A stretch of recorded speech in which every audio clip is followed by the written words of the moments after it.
How do we control power so that it serves the people and not destroy them? Good day, distinguished ladies and gentlemen. Welcome to Isaac Civic Hub. We have in the last two episodes established two facts. Power exists everywhere in Ghana. Power comes from many expected and unexpected sources. Today, we will address the most important question of all. How do we control power so that it serves the people and not destroy them? Because history has taught all of us one painful lesson. Uncontrolled power does not build a family, society, or nations. It rather breaks them up. So power has to be controlled. How do we control power in Ghana? Controlling political power in Ghana is centered around the president, the ministers, MPs, MFDCs, and all forms of appointees. We have seen situations where a DC behaves like a chief, a minister interfering in police investigations, party loyalty overriding competence. How political power is controlled in Ghana is what we want to look at. One, the Constitution of the Fourth Republic,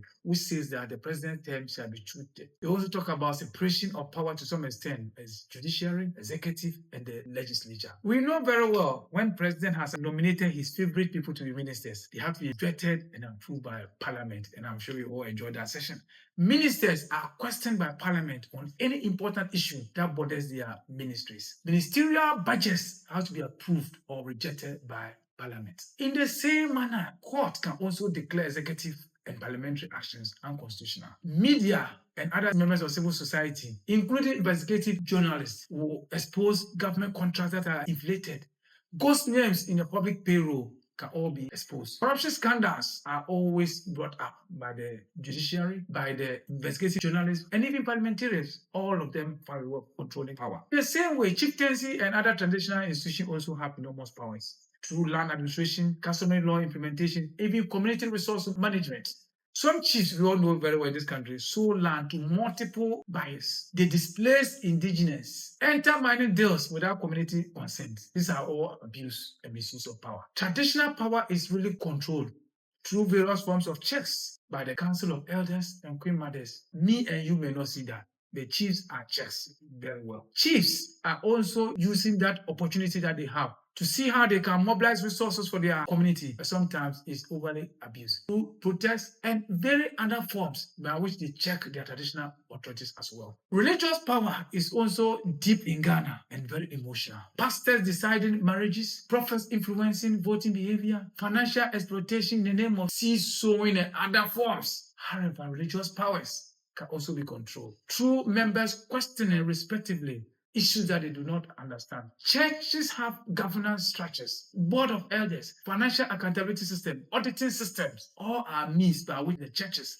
regulate and check use and misuse of power in the church. When churches publishes their audited accounts, it reduces the abuse and powers in the hands of one person or group of persons. In the same way, powers are controlled also in offices. Bosses control promotion, we all know that. Supervisors control contracts, we all know that. However, power is sometimes centralized and personalized. A worker may simply be transferred because he didn't attend the boss's funeral. She refused unethical instructions. All these are means by which power is abused. However, there are mechanisms put in place to ensure that these are checks through what? The labor law, labor acts of 2003, trade union, collective bargaining systems. All these are means by which we check abuse of powers in office. It is also important to indicate that some of these checks may not be written down, but they are well controlled. In the same way, lecturers, head and administrators also hold strong power over students, which leads to delayed graduation, unnecessary courses, repetition, harassment cases, all of them, they are all checked. How are they checked? By the school systems. We have all kinds of boards. We have all kinds of assessment guidelines. We have departmental controls, academic review committees, student activism. All these are means by which academic institutions provide checks and balances in which they check schools' behavior, all the stakeholders in school, be it lecturers, students, or whichever. In the same manner, in the marketplace, and other economic spaces where market leaders determine prices, supplies, access. Sudden hikes in price comes up their means by which they are checked. About consumer awareness, price comparison, or refusal to buy from certain markets to checks in these areas. I'm sure we have all seen situations whereby people sell plantain, all of them getting ripe without people buying it. These are all means by which powers are checked. There's also means of checking unfair practices by trade unions as well. In the sports arena, powers are checked. Coaches and administrators determine careers. However, talented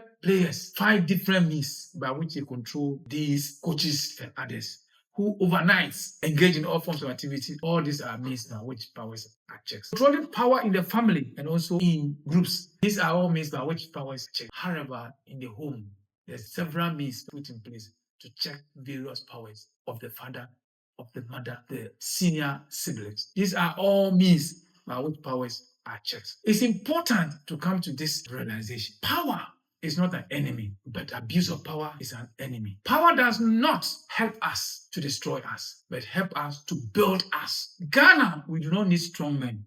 We don't need powerful men, but we need strong institutions. Informed citizens. Ethical leadership is what we need. At all spheres of our life, we need ethical leadership. People must be ethical in the things they do. When power is controlled, democracy grows at every level, family, where every level. Justice strive and society progresses when power is controlled and when people work within their power. Remember, power is transient, very, very transient. It's here today, it's not there tomorrow. Parents is powerful today, but tomorrow children are powerful. Teacher is very powerful today, tomorrow students are powerful. Station master is very powerful today, but tomorrow the disrespected driver becomes a station master. Power should serve us, but should not hurt us. Thank you very much for staying with Isaac Civic Hub. Please kindly follow us on Facebook and TikTok. Subscribe to us at YouTube. We are here to answer all your questions. Ask questions and we shall get it answered. Propose topics and we shall handle them for you.